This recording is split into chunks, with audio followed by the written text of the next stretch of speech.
اور کئی مرتبہ یہ کیس سیدھا سپریم کورٹ لے کر گئے ہیں. جیسے پنجاب اسمبلی کا کیس تھا، ہائی کورٹ جانے کے بجائے یہ سپریم کورٹ گئے اور سپریم کورٹ نے ان کا کیس دائر ہونے سے پہلے ہی عدالت کھول لی، اپنی آغوش پہلے ہی واہ کر لی. لیکن اس بار ایسا ہونا ممکن نظر نہیں آتا.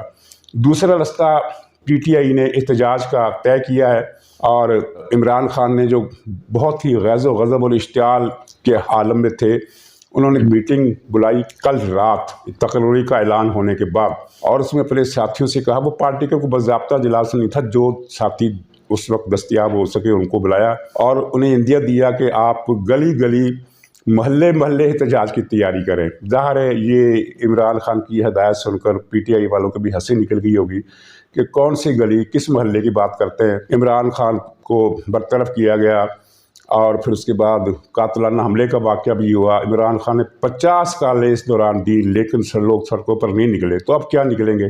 اور جہاں تک سڑکوں پر نکلنے کی بات ہے، اب تو صورتحال پہلے سے بھی بدتر ہو چکی ہے، کیونکہ عمران خان خود باہر نکلنے کے لیے تیار نہیں ہے. اس نے غیر ملکی نشریاتی ادارے کو انٹرویو دیتے ہوئے 4 دن 5 دن پہلے کی بات ہے، یہ کہا کہ میں فروری میں سڑکوں پر ہوں گا، اور پھر اگلے ہی دن اس نے دوسرے انٹرویو میں تردید کر دی اور کہا کہ میں سڑکوں پر نہیں نکل رہا، میرا سڑکوں پر آنے کا کوئی پروگرام نہیں ہے، اور وجہ اس کی وہ قاتلانہ حملے والی بتائی. اچھا ناظرین، یہاں ایک دلچسپ صورتحال یہ ہے کہ پی ٹی آئی کے ورکر اور ذرائع صحافیوں کو یہ خبریں دے رہے ہیں. اب پتہ نہیں وہ جھوٹ بول رہے ہیں اور عمران خان کے کہنے پر دے رہے ہیں، لیکن وہ اس طرح کی اطلاعات دے رہے ہیں کہ عمران خان کو نجومیوں نے، جو عمران خان کے ویل وشر ہے اور جن کی تعداد 8 ہے ان ذرائع کے مطابق، ان میں رمال بھی ہیں، رمل جاننے والے، جفر جاننے والے، نجوم کا علم جاننے والے، ذائچے بنانے والے، طرح طرح کے لوگ ہیں. کوئی 8 کی گنتی بتائی جاتی ہے، اور ان سب نے کہا ہے کہ تمہارے خلاف قاتلانہ حملے کا ایک پلان بن گیا ہے، اور جیسے ہی تم باہر نکلے تو پہلے ہی دن تمہیں گولی مار دی جائے گی. ناظرین، یہاں ایک میں اور پیش گوئی کا ذکر کروں گا جو ماضی کی ہے، اس کے حوالے سے بھی کچھ ایک نکتہ بتانا ہے. اچھا، تو خیر یہ فی الحال بات یہ عمران خان کی ہو رہی ہے، تو یہ 8 نجومی اور اس کے علاوہ وہ جو اس کی گھر کی جادوگرنی ہے، اس نے بھی یہی کہا ہے کہ باہر نکلو گے تو مارے جاؤ گے. اچھا، یہ پیش گوئی کہاں سے آئی؟ یہ نجومیوں کو اس سازش کا کہاں سے علم ہوا؟ میرا خیال ہے کہ یہ پی ٹی آئی کے لوگ جھوٹ بول رہے ہیں، 8 نجومی والا چکر کوئی نہیں ہے. اصل بات یہ ہے کہ عمران خان کا خود ہی دل نہیں کرتا باہر آنے کو، وہ ڈرتا ہے اور بہت بری طرح ڈرتا ہے. تو اس نے اس اپنے خوف اور بزدلی کو چھپانے کے لیے یہ خود ہدایت کی ہے کہ لوگوں میں یہ بات پھیلا دو کہ 8 نجومیوں نے سازش پکڑ لی ہے اپنے علم کے زور سے، اور جیسے ہی عمران خان گھر سے باہر نکلیں گے انہیں قتل کر دیا جائے گا، اس لیے وہ نہیں نکل رہے. مطلب یہ ہے کہ بزدلی نہیں، بلکہ جو نجومیوں نے بتایا ہے اس سازش کو ناکام بنانے کے لیے عمران خان نے یہ فیصلہ کیا ہے کہ وہ گھر سے نہیں نکلے گا. مجھے تو یہ جھوٹ لگتی ہے بات، اس لیے کہ اتنے نجومی 8 کے 8 ان سب کا اتفاق رائے ایک ہی بات پر کیسے ہو گیا. اور پھر نجومی کے بعد سے میں آپ کو ایک بے نظیر کے حوالے سے پیش گوئی کا ذکر کر دوں، تو اس کے بارے میں جو مجھے بعد ازاں اطلاعات ملی ان کا بھی میں ذکر کرتا ہوں کہ وہ اطلاعات کیا تھی. بے نظیر صاحبہ جب پاکستان آ رہی تھی مشرف کے دور میں، تو اس وقت ایک پیش گوئی، اس وقت تو یہ ٹویٹر اور فیس بک وغیرہ نہیں تھے، میرا خیال ہے اسی سال شروع ہوئے یا اس کے 2 سال بعد شروع ہوئے ہوں گے، لیکن اس وقت میرے خیال میں نہیں تھے.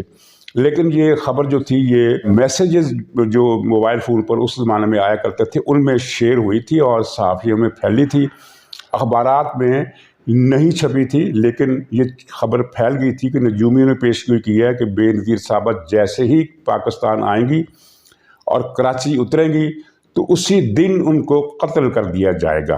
اچھا، یہ پیش گوئی آدھی تو اسی دن پوری ہوئی اور آدھی چند ہفتوں کے بعد پوری ہوئی. جب بے نظیر پاکستان آئیں تو کراچی سے ایئرپورٹ سے ان کا بہت بڑا ایک استقبالی جلوس کی قیادت کرتی ہوئی وہ آگے کی طرف بڑھی. جب کار ساز پہنچی تو ان کے کنٹینر کے پاس ایک بہت بڑا بم دھماکہ ہو گیا، جس میں کم سے کم 300 کے قریب پیپلز پارٹی کے کارکن شہید ہوئے، اور وہ کنٹینر کو بھی نقصان پہنچا، لیکن وہ کنٹینر بلٹ پروف تھا، بم پروف تھا، اس کو زیادہ نقصان نہیں پہنچا اور بے نظیر صاحبہ بچ گئیں. اتنے بڑے المیے کے بعد وہ جلوس منتشر ہو گیا اور سوگ کی فضا پیدا ہوگی پورے ملک میں. بہت بڑا حادثہ تھا، اتنا بڑا حملہ کسی لیڈر پر کبھی نہیں ہوا تھا اس سے پہلے. اور اس کے بعد پھر بے نظیر کچھ دن کراچی میں رہی. بعد ازاں انہوں نے اپنی دوبارہ مہم شروع کی. انہیں دوبارہ نجومیوں کی پیش گوئی یاد کرائی گئی کہ تمہیں قتل کر دیا جائے گا. تو بے نظیر صاحبہ نے کہا کہ اچھا اگر مجھے قتل کر دیا گیا تو ذمہ دار یہ مشرف ہوگا اور پرویز الہی ہوگا. وہ پنڈی چلے گئی اور پنڈی میں انہیں شہید کر دیا گیا. وہاں بھی کافی سارے کارکن شہید ہوئے. اچھا یہ پیش گوئی نجومی کی نہیں تھی. دراصل یہ پرویز مشرف نے جو چاہتا تھا کہ بے نظیر پاکستان نہ آئے، اور اس کا خیال تھا کہ بے نظیر توہم پرست ہیں، وہ تسبیح پڑھتی رہتی ہیں، وہ انگوٹھیاں دم کی ہوئی پہنتی ہیں، پیروں کے پاس بھی جاتی ہیں، تو وہ اس پیش گوئی سے ڈر جائیں گی اور پاکستان آنے کا دورہ ملتوی کر دیں گی. لیکن جب انہوں نے دورہ ملتوی کرنے سے انکار کیا اور کچھ ایسے اعلانات بھی کیے کہ وہ برسر اقتدار آ کر خارجہ پالیسی کا رخ درست کریں گی، یعنی کہ اسے خود مختار خارجہ پالیسی بنائیں گی، تو پھر پرویز مشرف نے انہیں قتل کرانے کا منصوبہ بنا لیا، جو ان کے لیے بہت آسان تھا. کسی دہشت گرد تنظیم کے لیے واردات کا منصوبہ بنانا قدرے مشکل ہوتا ہے، انہیں ٹائم لگتا ہے، انہیں بہت سارے وسائل چاہیے ہوتے ہیں، یعنی اچھی خاصی تیاری کرنی ہوتی. پھر کہیں جا کر وہ ایسا نہیں ہوتا کہ 2 دن کے نوٹس پر وہ حملے کی سازش مکمل کر لیں. لیکن پرویز مشرف جس پوزیشن پر تھا، دہشت گردی کے تمام وسائل اس کی مٹھی میں تھے، اور ایک پورا اس کا گروپ تھا جو پاکستان میں دہشت گردی کرا رہا تھا. مسجدوں میں دھماکے، امام بارگاہوں میں بم دھماکے، قتل، مذہبی رہنماؤں کا قتل، یہ سارا مشرف کے اشارے پر ہوتا تھا. اس بارے میں کبھی تحقیقات ہوں گی تو چیزیں کھلیں گی. لیکن اس دوران اتنے طویل عرصوں میں بہت ساری شخصیات کی انٹرویو، ان کے انکشافات، ان کے الزامات، جن کی کبھی تحقیقات نہیں ہوئی، چیزیں سامنے آئی ہیں کہ کس طرح مشرف نے پاکستان میں دہشت گردی کا ایک نیٹ ورک بنایا تھا، اور اس کے تحت لوگوں کو اٹھایا جاتا تھا، مارا جاتا تھا، امریکہ کے ہاتھ بیچا جاتا تھا. یعنی اس کی خاصی خوفناک تفصیلات ہیں. تو جب بے نظیر صاحبہ کراچی کے حملے سے بچ گئی تو پھر پنڈی میں ان پر دوسرے مرحلے میں قاتلانہ حملہ کرا دیا گیا. اور 100% یہ مشرف کا اقدام تھا. اس کا سب سے بڑا ثبوت یہ ہے کہ قتل کی واردات کے فوراً بعد چند منٹ کے اندر اندر مشرف کے براہ راست حکم پر وہ جائے واردات سے تمام شواہد مٹا دیے، خون تک دھو دیا، اور جتنی وہاں چیزیں سازش کا سراغ لگانے میں مددگار ہو سکتی تھی، ایویڈنسز تھے، وہ سارے کے سارے انہوں نے صاف کر دیے. اور میدان ایسے صاف ہو گیا جیسے یہاں کچھ تھا ہی نہیں، کچھ ہوا ہی نہیں.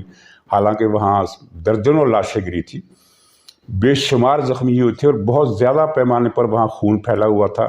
بموں کے ٹکڑے تھے، گولیوں کے خول تھے، ٹوٹا ہوا گرا ہوا ملبہ تھا، ہر طرح کی چیزیں ساری کی ساری صفائی کرا دی گئی. ایسا کبھی دنیا میں آج تک نہیں ہوا. ایک آدمی حادثے میں زخمی ہو جائے تو پولیس جب تک وہاں پہنچ کر اس کے فوٹو وغیرہ نہیں لے لیتی، اپنے کاغذات مکمل نہیں کر لیتی، وہاں سے اینٹیں نہیں ہٹائی جاتی جہاں کوئی آدمی زخمی ہوا ہو، اگر شدید زخمی ہوا ہو. تو جہاں ایک اتنی بڑی لیڈر کا قتل ہو گیا، اور پھر یہ کہ وہاں درجنوں بے شمار دوسرے لوگ بھی شہید اور زخمی ہوئے، اتنا بڑا واقعہ ہو گیا، تو چند منٹ کے اندر اندر صفائی ہو گئی. تو یہ جو پیش گوئی تھی یہ کسی نجومی کی پیش گوئی نہیں تھی. میں یہ کہنا چاہتا تھا کہ یہ پیش گوئی ایک انجینئرڈ قسم کی کانسپریسی کا حصہ تھی کہ یہ پیش گوئی کر کے بے نظیر کو ڈراؤ. اگر وہ ڈر جائے تو اچھا ہے، اگر نہ ڈرے تو اس پر عمل کر ڈالو، اور پھر لوگ یہی سمجھیں گے کہ یہ بے نظیر کو تو بتا دیا گیا تھا کہ تمہیں قتل کر دیا جائے گا، وہ نہیں باز آئی تو قتل ہو گئی.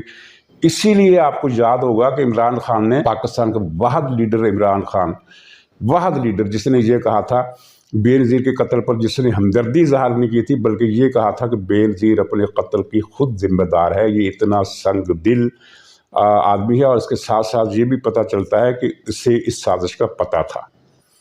یہ جو ایک پیش گوئی کے ذریعے ظاہر ہوئی، اس سازش کا عمران خان کو پتہ تھا.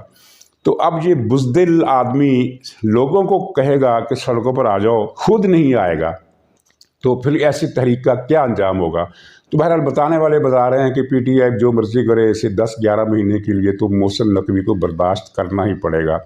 تو ٹھیک ہے جی، برداشت کرو، شور مچاؤ، سڑکوں پر آنے کا واویلا کرو. سڑکوں پر کوئی نہیں آئے گا، لیکن اپنے سوشل میڈیا پر ڈال دو کہ 10 کروڑ افراد سڑکوں پر نکلے، کون تمہیں پوچھنے والا ہے. فی الحال تو جناب راوی جو ہے عمران خان کے لیے مایوسی دکھتا ہے. آگے دیکھیے کیا ہوتا ہے. ناظرین، اگلے پروگرام تک کے لیے اجازت دیجیے، تب تک کے لیے خدا حافظ.